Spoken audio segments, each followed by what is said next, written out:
What's up, guys? It's Crash, and we got the Battlefield 2042 update 1.2 notes. We know that it's going live tomorrow, and I kind of want to take a look at it with you. It's customary on this channel to go ahead and look through the patch updates, keep track of the game, and I kind of want to frame this as, is this enough to bring you back to the game? Let me know. We're going to take a look at this, and I'll talk a little bit about it at the end, and then tonight we'll probably get into it, and definitely a lot of other news stories on the scope live around 5:30, 5:45 Central Time is usually when we get stuff around and go live. So hope to see you there on the podcast live tonight. But yeah, let's just go through this really quick and then kind of react to it at the end.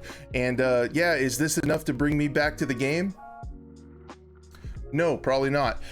So it is available to download and play on August 2nd. I thought that was good. That's important. And then the big thing that's happening is the Kaleidoscope Map Improvement. We've talked about this in the past with the core feedbacks, which again, that's still a sticking point for me. We were supposed to get core feedbacks on specialists, guns, gameplay, and stuff like that. That has never happened. They completely dropped the ball on the core feedback loops. They said there were many more to come, and they just went silent on those. So I'm pretty bummed about that, and borderline offended. I think that's pretty disrespectful way to treat the community, just to drop off communication like that. But yeah, anyway, the map rework looks great. We've talked about these a lot on this channel. They've added a lot of boxes, sandbags. They've added some topography. There's a lot more elevation through Kaleidoscope, and overall it looks a lot better. Honestly, in my opinion, it looks like they actually finished the map. So again, a lot of this stuff to me, like finishing the map, adding assets and reworking to make them play how they should have at launch, does not count as live service content in my opinion, but it does look better. And I mean, the positives is the map's getting finished and looking good. The negatives are they need to do this faster. If they do just one map towards the end of every season, by the end of life of this game, they're not even going to get through and finish all of the base maps, in my opinion. But yeah, this is an improvement. It should be commended, but the pace is just agonizingly slow for how fast they need to work to get this game back and breathe life back into it. I went ahead and opened up this screenshot. You can see it. I like the dark jury color grading. They took some of the green down a little bit. They took saturation out, but you can overall see quite a bit of what they changed, adding a lot of sandbags. There's FOB, forward operating base, and a bunch more topography out where the trees and in the park and stuff like that. So that's definitely good. Specialist style and tone updates. This to me is kind of silly to tout as new content. Again, they're kind of finishing out the specialists and stuff like that. However, we didn't get a chance to give our feedback on specialists and, you know, how we want them probably to be replaced with a class system. And there's still no server browser. I'm sorry, I get off on these tangents, but there is the new look and tone for the specialist that'll help the overall feel of the game, but it's really not something that you're going to notice playing the game. Is this a groundbreaking feature that's going to bring people back? Probably not.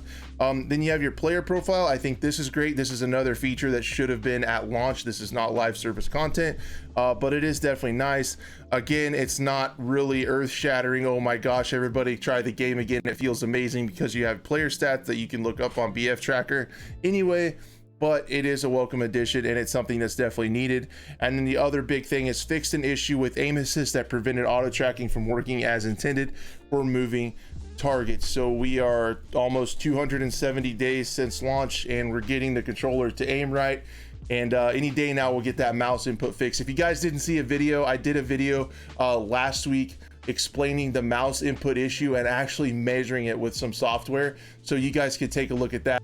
But mouse input is still bugged, and they're just now, hopefully this time, they've said in the past a couple times that they fixed aim assist.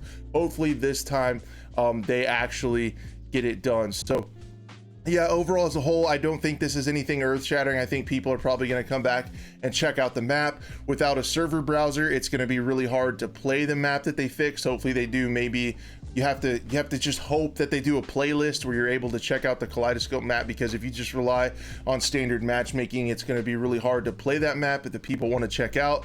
So again, server browser, for the love of all things holy, can we please have a server browser? And then yeah, I think it's a good update, but it's just too little. We need more stuff. I'm hoping season 2 maybe fixes like 2 or 3 maps, and we maybe get 2 or 3 maps. I'm sure that's wishful thinking, and a couple more guns, because at this rate Battlefield 7 is going to launch with 3 maps and 5 guns, the way they're going. But hopefully this gets some people to come back and check it out. Like I said, there are positive changes, just not quite enough at this point. Guys, thank you so much for sticking with the channel. I really appreciate it, and hopefully see you tonight on the scope.